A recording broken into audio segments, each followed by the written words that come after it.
Swastika of the Nazi Party. It is gone today, blasted from the earth, but the memory of its evil genius remains. Great is man's devastation of his own handiwork. Some men's thirst for conquest is unquenchable. Names like Genghis Khan and Attila the Hun freeze the blood of men and strike terror into their hearts.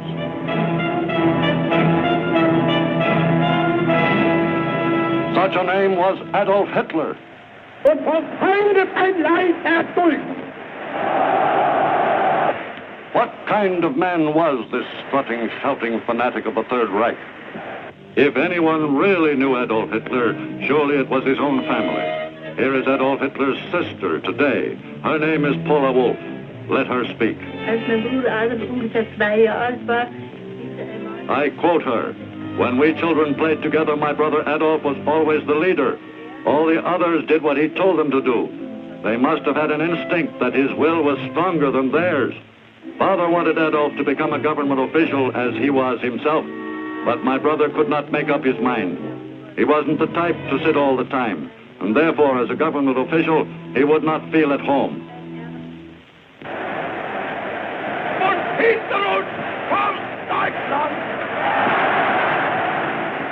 Hitler, a faceless nobody, a failure in early life who rose from the depths of a defeated and despairing Germany after World War I and fell at Armageddon years later amid the terrible wreckage of his own creation, the Third Reich. To historians, Hitler's success with the German masses stemmed from his gift of oratory, from his speeches, which had something of Wagnerian music, a foggy conglomeration of gods and heroes and blood and race.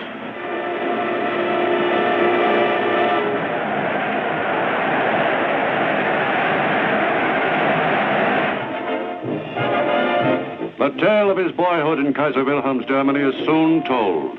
In the city's streets, among the crowd, the camera's eye seeks in vain for the son of a petty customs official. Proud, apart, almost friendless, he dreams of being a poet, an architect, an artist. But he winds up as a house painter and sometime common laborer. Through his 20s, the world knew nothing of him.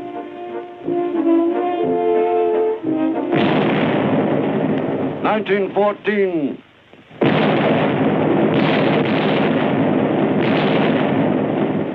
The Great War rescues him from failure, a time for heroic deeds.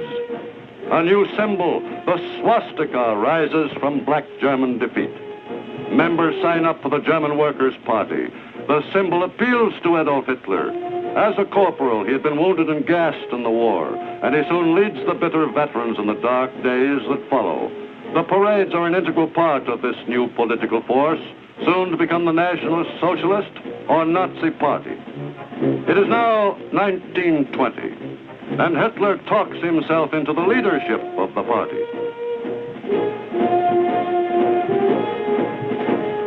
(1923). Hitler and General Ludendorff lead the abortive beer hall riots in Munich. Hitler goes to prison, and the fanatic Dr. Goebbels takes over the party.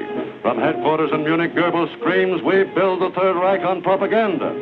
While the parades go on, Hitler sits in Landsberg prison and writes Mein Kampf, the Bible of the Nazi movement, the answer to unemployment, breadlines, depression.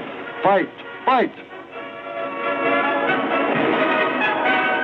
Julius Schaub, an early follower of Hitler and a fellow prisoner during Germany's days of desperation, talks now. Während unserer gemeinsamen Festungszeit im Land. I quote, "While we were prisoners together at Landsberg, Adolf Hitler spent the mornings working on his book, Mein Kampf. In the evening after supper, When we came together, he used to read us several chapters from his book. There were discussions. The main participants in these discussions were Hess, Griebel, and Dr. Weber. For us young people, it was a training school, if I may say so, because at that time we hadn't realized just what Adolf Hitler was planning to do. Out of prison and now a hero, a happy Hitler resumes control of the party. The fascist salute, borrowed from Mussolini, becomes part of the ritual, along with the banners and the rallies. Other close ties with the Italian fascists are built. Hitler and Rudolf Hess greet Mussolini in Munich, perhaps seeking to learn the way to seize power. The anti-Semite fanatic Julius Streicher is there, and the groundwork is laid for cooperation between the fascists and the Nazis before Mussolini returned to Rome. Behind the pattern of demonstrations, parades, inflammatory speeches, and rituals lies a diabolical purpose. Hitler says in Mein Kampf, man is a fighting animal. A nation, being a community of fighters, is a fighting unit. Any living organism which ceases to fight is doomed to destruction. The present government is weak. Therefore, true Germans must fight this government, conceived in shame and perpetuated in weakness. In speech after speech, Hitler screams his dogma at the German people. Nazi meetings begin to look more like military maneuvers than political rallies. 1928. Hitler has 12 seats in the German Reichstag. By 1930, the World Depression is strangling Germany. Hitler now has an ally. Rioting and disorders play into the hands of the Nazis.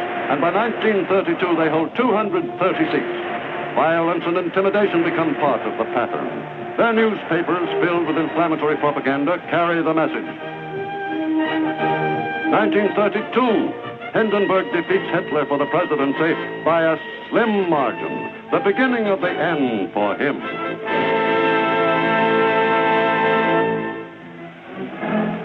January 30th, 1933, Hindenburg is through. Hitler is named Chancellor, and in a torchlight parade, his followers pay pagan homage to the undisputed master of Germany. The Stahlhelm or steel hats, the SS Elite Guards, and the SA Stormtroopers are all there, and they will spread terror throughout the land. Hitler now has the support of the big German cartels. Hitler is now able to put into practice his thesis as spelled out in Mein Kampf, that the aim of all education and all effort is to produce a German who can become a soldier.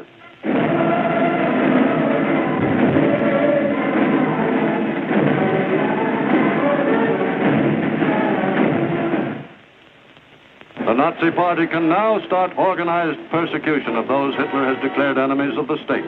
Attention, Jews, the sign reads. The Nazi Party's chosen goons will carry out their orders with a will. They swoop down on their victims.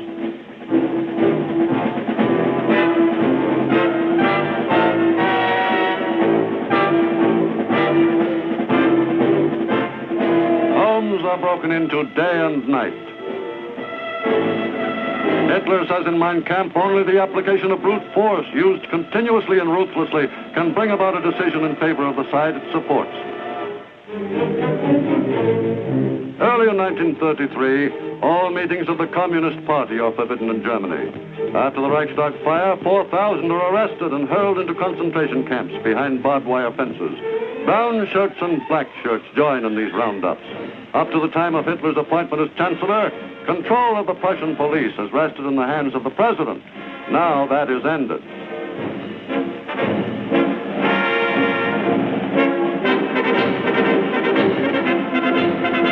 The Prussian police are commanded by Hermann Goering, whose beer barrel shape contrasts with the lean, hard bodies of the men under his command.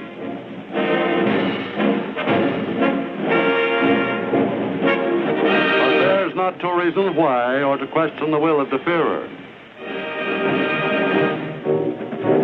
August 2nd, 1934, President von Hindenburg, the idol of the German people, dies.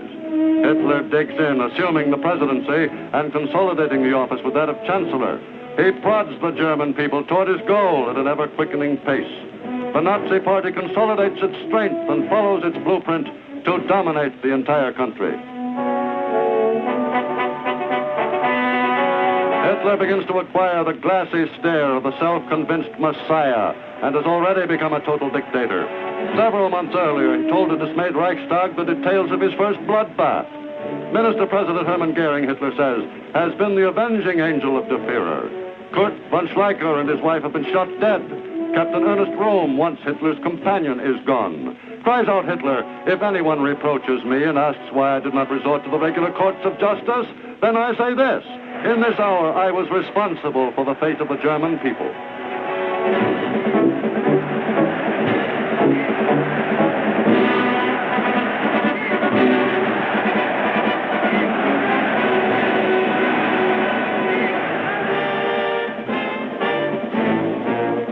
A large standing army is forbidden by the Versailles Treaty.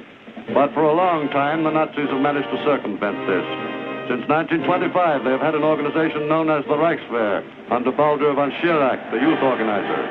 There is a cadet corps and a pony labor corps. Every village, every town, every city adds to the roster of young men trained to serve as soldiers of the Reich. These labor battalions are pledged to serve Hitler in these words. Never in the trenches, never surrounded by bursting bombs, but we are soldiers of the Reich. At first, these men drill with shovels, and Germany has more hunting clubs than game, a cover for other military organizations. Gradually, the world begins to see through this massive subterfuge.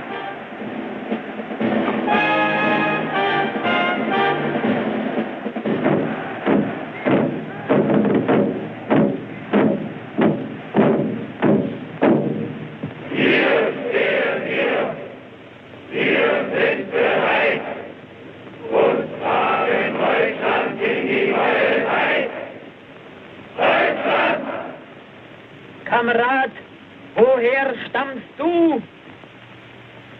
Aus Friesenland.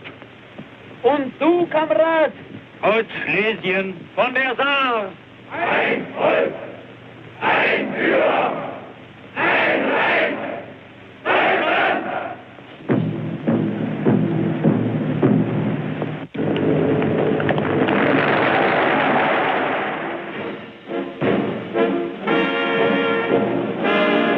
Increasingly bolder with each passing day, the conspirators against world peace soon are strong enough to forget the false labor battalions and the phony shovels. Armed with real guns and striding along in new uniforms, they are a finished fighting force.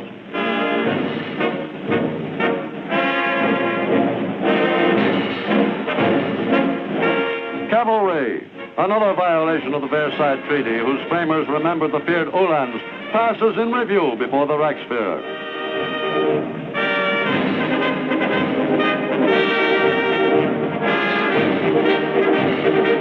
Panzer cars begin to appear. As time passes, the goal, world conquest, seems closer. Hitler begins to feel that he is as ready as he ever will be. March 7th, 1936. He announces his troops will reoccupy the demilitarized Rhineland. The troops march west, 35,000 strong. Don't worry, Hitler tells the Allies, this is only symbolic. Nevertheless, world capitals are jittery. Paris considers mobilization, but nothing happens. Britain is too preoccupied with her economic problems. Hitler's